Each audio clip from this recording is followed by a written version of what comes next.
All right, returning to our colorization project, we have set up our photo.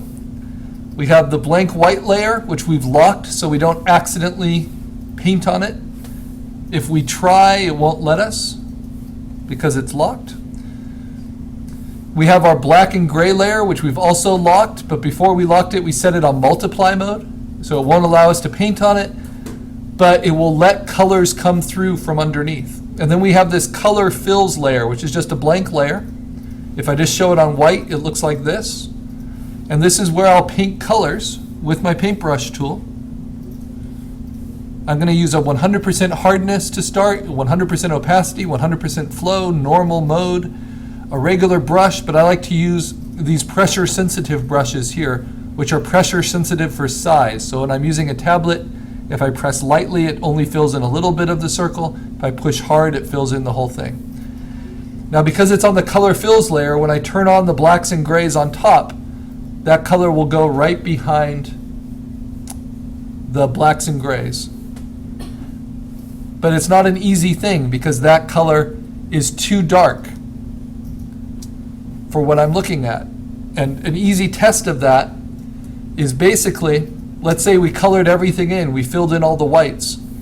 If we then take that color layer and we desaturate it, we shouldn't be able to see any difference between the color and the grays that are there. So my skin tone is already a little bit too dark, and this color is obviously too dark for the values that it's fitting behind. So we're going to learn some tricks to avoid that. The key is you could have your swatches, you could have your color mixer here, but when we mix colors by hand or we choose colors by hand through this color selector, we're basically always going to pick colors that are too bright, just too saturated, too extreme. So instead, I like to steal my colors from other photographs. So that's where my references here of lots of different photos. Some 1930s colored photos, some hand-colored photos, here's a painting of Woody Guthrie, of actors portraying Woody Guthrie in film and on stage. And I'm going to open all of those in Photoshop. And now the issue is I need to arrange them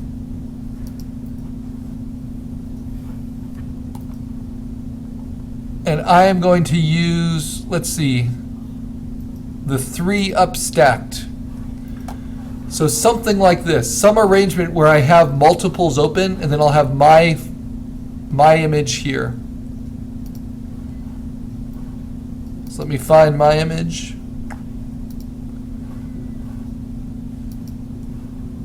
And now I can pull out the ones I want to use. And I'll show you how I can steal color from them. Some are always better than others. And you can zoom in. These references, the size doesn't matter, but what you want to steal from does. So I like the shirt color. I like a lot of the colors here, even though it's kind of dark. And so I'm going to sweep that into this spot so I can steal colors from it.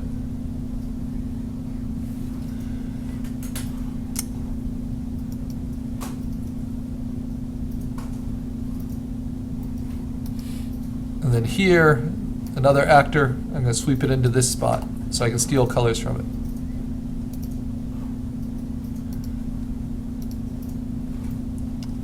it. Okay.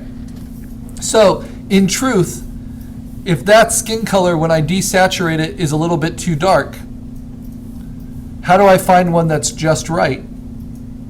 Well, instead of taking that color as it is, and if I hold down Option, I can turn my paintbrush into a paint dropper, which will select the color, and then modifying it lighter, it's very hard for me to tell the difference between these different tones, right?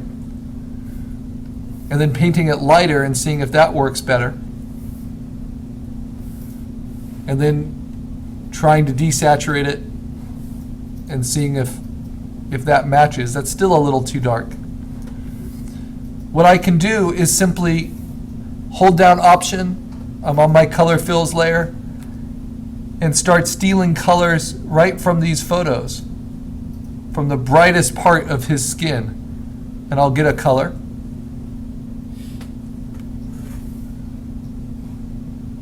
Until I find one that just kind of works and fits the lighting. You'll get a lot more variety this way. And this is the skin color I think I'll use.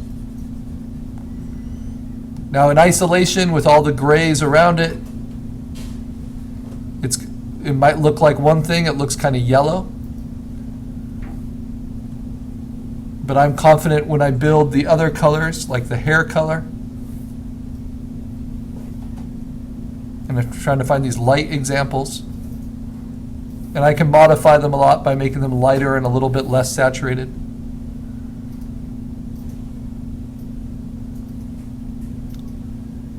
That they will all work pretty well. Okay, I have a 100% brush. It's nice and sharp. I am not worried about staying within the lines all that well. This first step I call the kill whitey phase. And that's because we have all this white space and we want to start filling it up with color choices. Because if we ever want something to be white, like his teeth, we actually need to choose a color for that. And it shouldn't be bright white.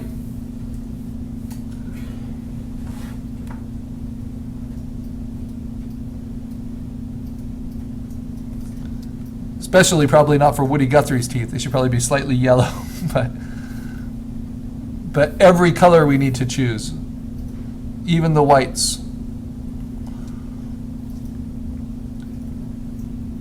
And then we can steal colors from ourselves should we need to.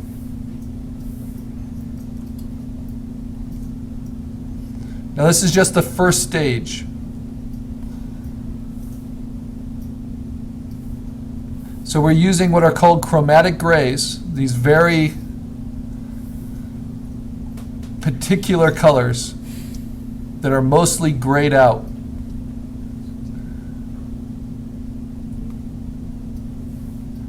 And we're filling it in. Now, why do I have that painting of Woody Guthrie? Because I want to get a sense of what his eye color was and what his coloring was apart from anything else. So his hair is pretty dark, his eyes look like they're brown.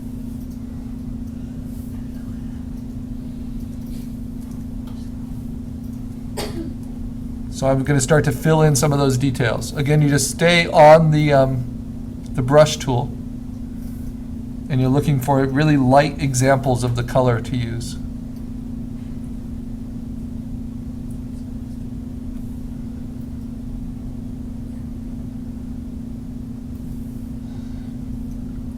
And you don't want them to be too saturated.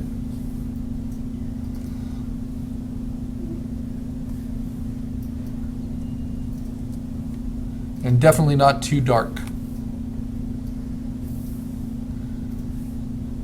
I can also select them in the painting layer and then modify them.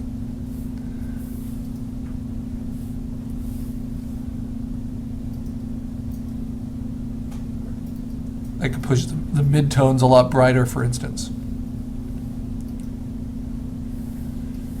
Or put more red in the color balance.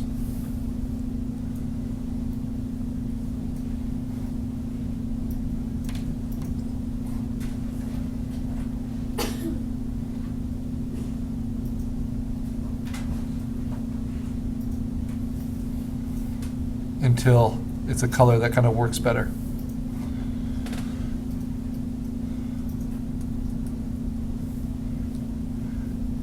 Now it looks like he likes green shirts, so I might also steal fabrics. But when it comes to that kind of thing, I actually like to look at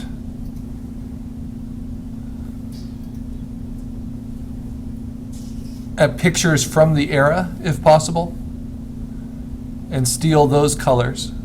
So for his shirt, nice pale suit colors like this. I'm on my paintbrush, I hold down Option, I pick a color,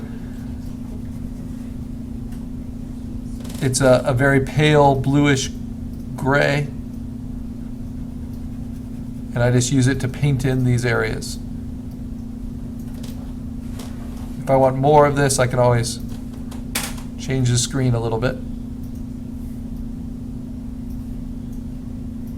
Give myself some more room.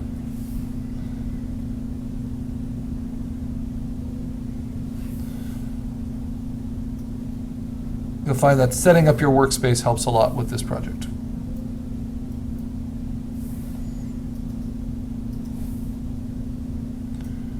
So that you can move around easily.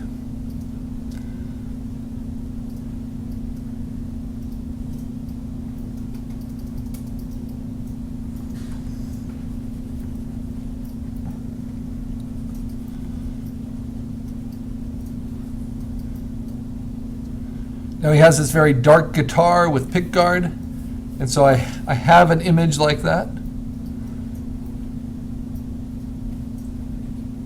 I just have to find it,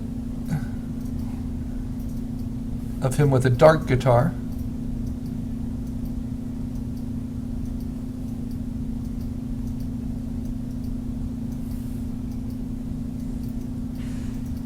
There we go. That doesn't help a whole lot. It tells me the color of the sign. But I'll steal various things. So maybe from this pickguard I'll pick a color. And I'll paint that in. And I can find other photos of guitars to reference. Now even behind something that looks solid black like this guitar,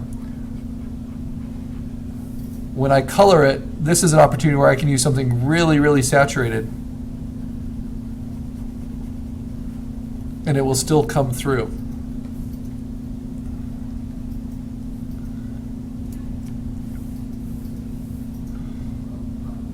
So finding appropriate colors can be very tricky for sure.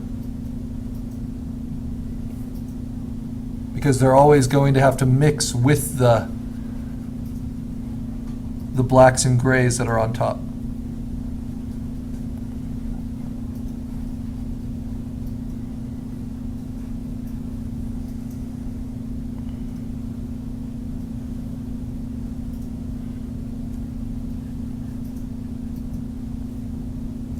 And my favorite thing is always to be able to steal from existing sources.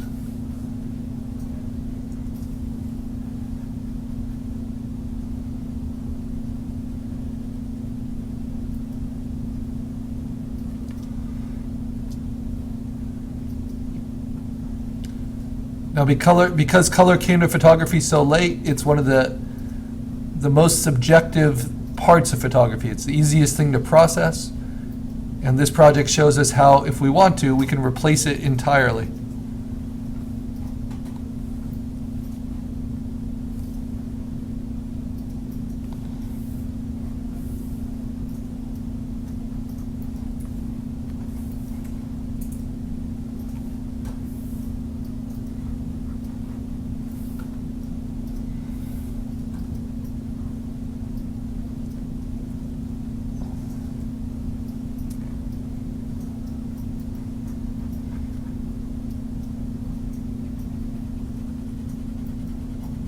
And the reason I don't worry too much about coloring in the lines, just getting rid of the empty white spaces, is because as you color each thing and as they get more refined, you have to kind of sharpen it as you go. So to do it well is going to take a lot of work. No doubt about it.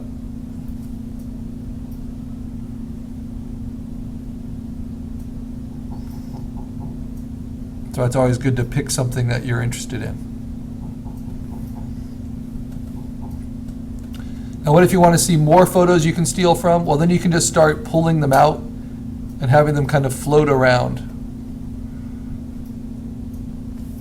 And you can reference them that way.